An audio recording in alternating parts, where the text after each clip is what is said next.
ये फॉर्म भरने का जो लिंक है ना, यहाँ पे एक्टिव कर दिया गया है। बड़ी आसानी से आप बताया गया है कि 14 मई से लेकर 17 जून के बीच में अपना जो फॉर्म है ना, वो बड़ी आसानी से आप यहाँ पे फिल आउट कर सकते हैं। फॉर्म कैसे भरना है इसकी पूरी जानकारी हमने बताया हुआ है, लेकिन उससे पहले कुछ नोटिफिकेशन के आधार पे आपको जानकारी देंगे कि इसमें जो है कौन लोग फॉर्म को भरते हैं और इससे आपको क्या कुछ फायदे मिलते हैं। देखिए, बात कर लेते हैं कि जैसे कि मान लीजिए यूपी 3SE के माध्यम से किसी प्रकार की कोई भी यहाँ पे भर्ती आती है उत्तर प्रदेश में, ठीक है, तो उसमें अगर कहीं ना कहीं आप फॉर्म भरने जाएंगे तो ये PET वाला जो एग्जाम है ना, अगर आप क्वालिफाई हैं और जो भी उसका क्वालिफिकेशन रहेगा 10वीं पास या फिर 12वीं पास जो भी रहे, तो उसको भी आपको फुलफिल करके ही फॉर्म को भरना होता है। और ये जो है PET का जो एग्जाम है ना, जैसे कि मान लीजिए आप यहाँ पे दे देते हैं तो क्या होता है कि अगले 3 साल तक इसका जो है वैलिडिटी रहेगा। 3 साल में जो भी भर्ती आएगी UP SSS के तहत, तो उसके लिए जो है फॉर्म भरने के लिए एलिजिबल हो जाएंगे। ठीक है, तो कहीं ना कहीं अगर आपने 10वीं पास किया हुआ है, 18 से लेकर जो है 40 वर्ष के बीच में आपकी उम्र है और आप जो है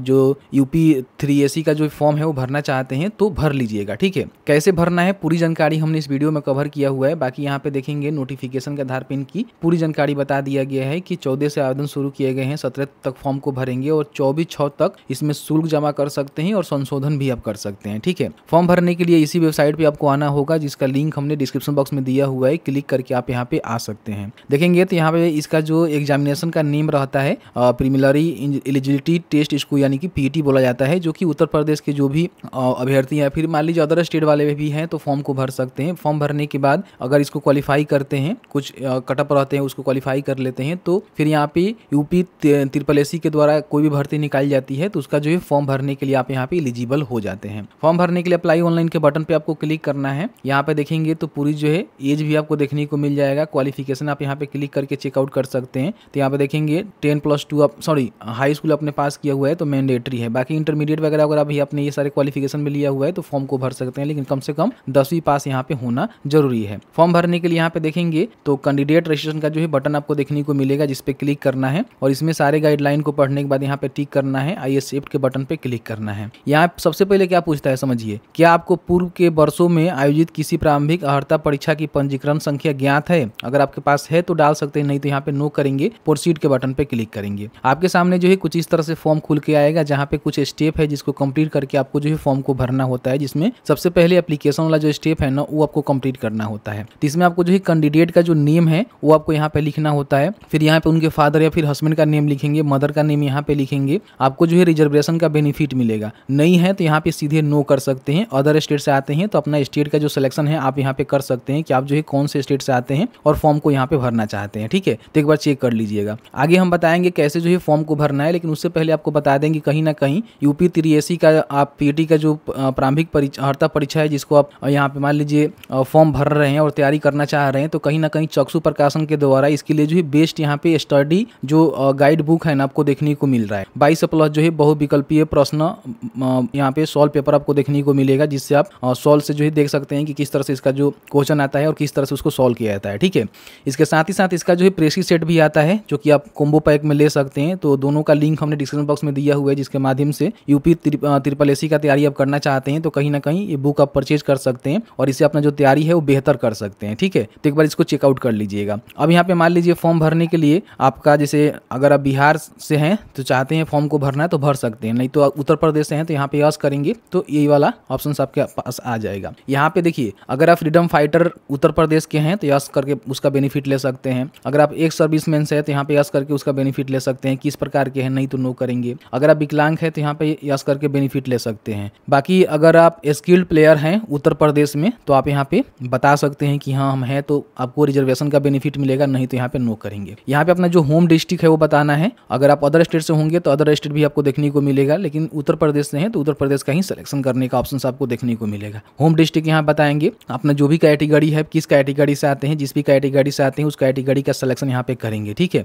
फिर यहाँ पे अपना डेट ऑफ बर्थ, मैट्रिक के सर्टिफिकेट के अनुसार यहाँ पे जेंडर बताएंगे कि मेल है कि फीमेल है। मोबाइल नंबर यहाँ पे आपको डालनी है। ठीक है, फिर यहाँ पे एक ईमेल ID आपको डालना है। अगर आप शादीशुदा हैं तो यहाँ पे बता सकते हैं कि हम मैरिड हैं, नहीं तो नो करेंगे। बाकी यहाँ पे अगर आप कहीं काम करते हैं, ठीक है, तो बता सकते हैं कि आप कौन से सेक्टर में, कहाँ उत्तर प्रदेश में या फिर कहाँ काम करते हैं। नहीं करते हैं तो यहाँ पे आपको सीधे नो कर देना है। ठीक है, कोई दिक्कत नहीं है। फिर यहाँ पे पूछ रहा है कि are you claiming age relaxation. मान लीजिए आपको caste category, sub category, Uttar Pradesh government service duration ETC किसी के माध्यम से उम्र में छूट लेना है, ठीक है, तो आप यहाँ पे ले सकते हैं, नहीं तो नो करेंगे। यहाँ पे अपना जो भी एकेडमिक डिटेल्स है वो आपको डालना है कि आपने 10वीं जो है कौन से बोर्ड से पास किया हुआ है। फिर यहाँ पे पासिंग ईयर क्या है वो आपको बताना है, यहाँ पे देखने को मिल जाएगा, अपने हिसाब से बता दीजिएगा। फिर यहाँ पे उसका रोल नंबर, बाकी यहाँ पे बताएंगे कि आपका जो है परसेंटेज सिस्टम है या फिर ग्रेड सिस्टम है। तो परसेंटेज सिस्टम होगा तो परसेंटेज डालेंगे, तो आपने कितना नंबर प्राप्त किया हुआ है वो बताएंगे, टोटल आपका नंबर कितना है वो बताएंगे, तो यहाँ पे परसेंटेज आपको देखने को मिल जाएगा, ठीक है, इस तरह से डालेंगे। तो अगर आपका मान लीजिए ग्रेड सिस्टम होगा तो वो आप डाल सकते हैं। अगर आपने इंटरमीडिएट भी पास कर लिया हुआ है तो यहाँ पे टिक करके उसकी जानकारी भर सकते हैं, कब आपने पास किया, उसका रोल नंबर क्या है, उसका परसेंटेज सिस्टम क्या है, यहाँ बता सकते हैं। नहीं किए हैं तो छोड़ सकते हैं, बाकी आपने कौन से बोर्ड से किया वो बता ही सकते हैं यहाँ से, ठीक है। देख लीजिएगा, अगर आपने इंटरमीडिएट भी किया हुआ है तो फॉर्म को भर सकते हैं, कम से कम 10वीं पास जरूरी होता है। बाकी यहाँ पे एडिशनल एकेडमिक डिटेल्स, मान लीजिए आपने स्नातक किया हुआ है तो यहाँ पे यस करके उसकी जानकारी बता सकते हैं कि कौन सी यूनिवर्सिटी से किया हुआ है,